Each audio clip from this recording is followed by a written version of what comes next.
Selamat pagi anak-anak 6C. Apa kabar kalian semuanya? Tentu keadaan sehat ya. Hari ini kita akan masuk pelajaran kita IPA dengan materi rangkaian listrik paralel. Minggu lalu kita sudah pelajari rangkaian listrik seri ya. Nah, untuk memudahkan pembelajaran kita anak-anak, kamu boleh bantu buka bukunya, yaitu buku MBP halaman 77, supaya kita sama-sama belajar ya nak. Materinya rangkaian listrik paralel.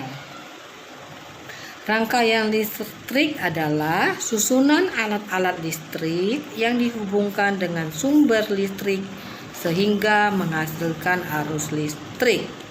Nah, itu pengertian dari rangkaian listrik. Nah, sedangkan arus listrik adalah aliran muatan listrik dari kutub positif atau tegangan tinggi ke kutub negatif atau tegangan rendah. Ya.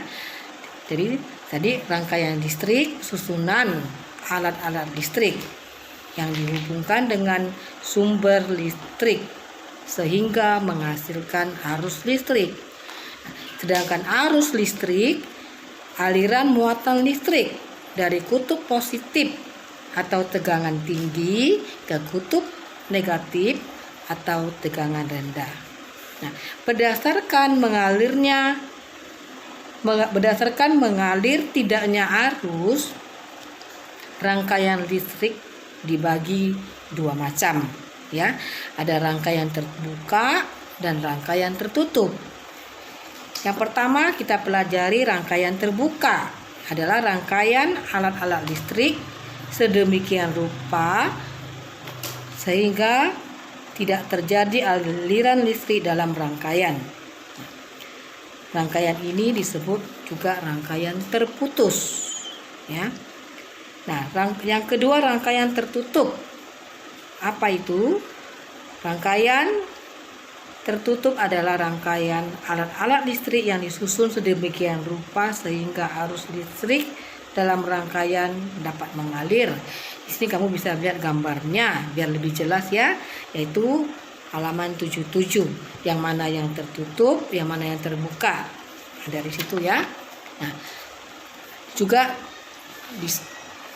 dibuat keterangan, kamu bisa baca keterangannya.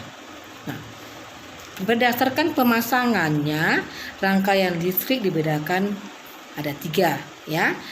Ada seri, rangkaian paralel, dan rangkaian campuran. Yang kita sudah pelajari rangkaian seri ya. Nah, sekarang ini paralel ya. Nah, dalam subtema ini kita pelajari paralel ya. Nah, rangkaian listrik paralel adalah rangkaian listrik yang disusun tidak sejajar atau secara bercabang. Nah, apa ciri-ciri rangkaian paralel? Pertama, rangkaian disusun tidak sejajar. Yang kedua, nyala lampu lebih terang. 3, memerlukan lebih banyak kabel dibandingkan rangkaian seri. Kalau seri hanya sedikit menggunakan kabel. Nah, yang keempat, jika salah satu komponen bermasalah, komponen lain tidak terpengaruh ya, tidak ada pengaruhnya. Jadi kalau rangkaian seri satu putus, lampu yang lain juga akan mati. Tapi kalau yang ini ya tidak ada bermasalah, komponen lain tidak akan terpengaruh. Nah, rangkaian paralel sering ditemui di perkantoran ya, rumah-rumah, dan pada lampu lalu lintas. Nah, kamu kan tahu kan lampu lalu lintas itu ada 3 buah lampu yang dipasang secara paralel. Jadi ketiga lampu tersebut terhubung secara paralel terhadap sumber tegangan ya. Jadi kalau lampu lalu lintas diatur itu menyalanya ya. Jadi kita bisa lihat lampu merah, kuning, dan hijau itu menyala secara bergantian sesuai dengan fungsinya. Jadi anak-anak, hari ini kita pelajari rangkaian paralel. Kamu bisa lihat buku BS kamu halaman 65 dan 66. Nah, kamu juga Ibu harapkan bisa membuat satu, ya, kamu pilih atau itu mau rangkaian paralel atau rangkaian seri. Di situ ada petunjuk nanti halaman 6566. Jadi bisa kamu praktekkan yang mana kayaknya kamu rasa mudah untuk membuat rangkaian ini, ya. Coba kamu kerjakan, ya, nanti ini mempunyai nilai, ya.